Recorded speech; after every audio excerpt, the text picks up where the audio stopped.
The real story of how the UFC grew to become a multi-billion-dollar sports franchise begins with a 46-year-old salesman in California who makes a living hustling everything from office machines to health club memberships. I was a classic entrepreneur. I owned a car dealership in San Diego where I did my own stunts. Hurtling 25 feet through the air is a very big risk. You would not do it. Why take the same risk when you buy a new car? I jumped off a 10-story building. I got shot with a .357 Magnum. I got set on fire, and then I got dangled from a helicopter. Anything to sell a car. But I also got burned out selling things that other people created, and I was ready to create something myself. I'm Art Davie, the creator of the UFC. Having trained as a boxer in his youth, Davie is fascinated by the huge array of fighting styles from around the world. During the 1980s, in the martial arts magazines, there were articles about who would win in a contest between different martial arts styles. The boxer versus a sumo wrestler. What about Kung Fu versus karate? My Tiger Kung Fu is better than yours. I started to think about what I could do in the way of a tournament. And one of the things I discovered was an article in a national magazine about an individual named Gracie. The Gracie family was a family of martial artists from Brazil who innovated a particularly modern style of martial arts. They called it Gracie Jiu-Jitsu. The statement the Gracie family was trying to make was that Gracie Jiu-Jitsu could defeat anyone, regardless of size. Rorion learned Jiu-Jitsu from his father, and when Rorion Gracie emigrated to America, he told the martial arts magazines that he was ready to issue the Gracie Challenge. Didn't matter where you came from or who you were, you liked boxing, you studied karate all your life, come into our gym and test it. And we believe we will defeat you using Gracie Jiu-Jitsu. And they did. They were able to defeat almost every style. The Gracie Challenge is the clash of competing fighting styles that Davie has been dreaming about. Who better to partner with than this famous family of fighters? I wound up working right down the street from the Gracie Jiu-Jitsu Academy in Torrance.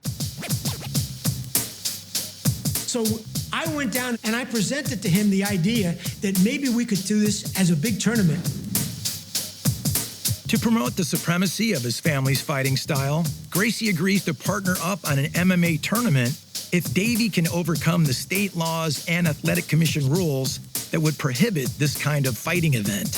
He said, how do we do that? I said, I've got a plan. I said, I have figured out that the state of Colorado has a loophole in the law that will allow us to do a bare-knuckle tournament. And I went up to Colorado. I got us a limited liability company for Rorion and I. We called it WOW Promotions, War of the World. So I said to Rorion, we got to raise some money. And find someone to air the event on TV.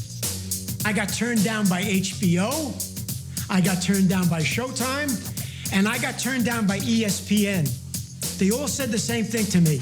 Are you crazy? There was a company in New York called Semaphore Entertainment Group. Now, they had been doing concerts and comedy on pay-per-view. You know, like the Judds Farewell Tour, Andrew Dice Clay. Maybe I'll piss on you tonight, hey? But they didn't have a franchise. I said, young men all over North America, eventually the world, will pay to see this. Semaphore's executive, Bob Myrowitz, is intrigued by the idea and agrees to a 50-50 partnership with War of the Worlds Productions, joining Davie as one of the UFC's co-creators. They were looking for something that could be repetitive. What could they do and then do it again and then do it again? And that became why Semaphore Entertainment Group really decided, okay, we're gonna go in on this. I'm Big John McCarthy. I'm known as one of the original referees and officials for the UFC. Still ugly as ever. Now, a guy named Michael Abramson from Semaphore, close to last minute, was the one that said, hey, War of the Worlds tells me that this is a movie. This isn't a movie, this is real life. This is the Ultimate Fighting Championship. And everyone went, hey, that's a pretty good name. The title sticks. With funding secured, Davie and his creative team are eager to heighten the drama of the competition by creating a fighting platform perfectly suited to the UFC's unique style of combat. I thought about some sort of a cage, but maybe with a moat. We could put sharks in it. Then I had thought about some sort of a circle, and then maybe the outer ring would be electrified. Eventually it came up, what about chain link? We could use chain link. That would keep them from falling outside of the fighting surface. And they put all these straight panels together, it becomes an octagon. But Davie still needs fighters courageous enough or crazy enough to enter this octagon and defeat 3 different opponents to be declared champion. My plan was an 8-man tournament, and I said to Horion, can one of your brothers compete against 3 different fighters in one night? Horion immediately offers up his younger brother, Royce Gracie, a skilled master of the family's Brazilian fighting style, jiu-jitsu. Royce was chosen by the family, not because he was the biggest and the strongest, but because he was the smallest. If Royce could defeat bigger, stronger men, it proved the effectiveness of Gracie jiu-jitsu. Soon other contenders like sumo wrestler Taylor Tooley and boxer Art Jimerson are added to the card. But Davie's still looking for the face of this new sport. What he finds is a powerful and explosive fighter whose rivalry with Royce Gracie will come to define the UFC and be its first major draw. This changes everything here.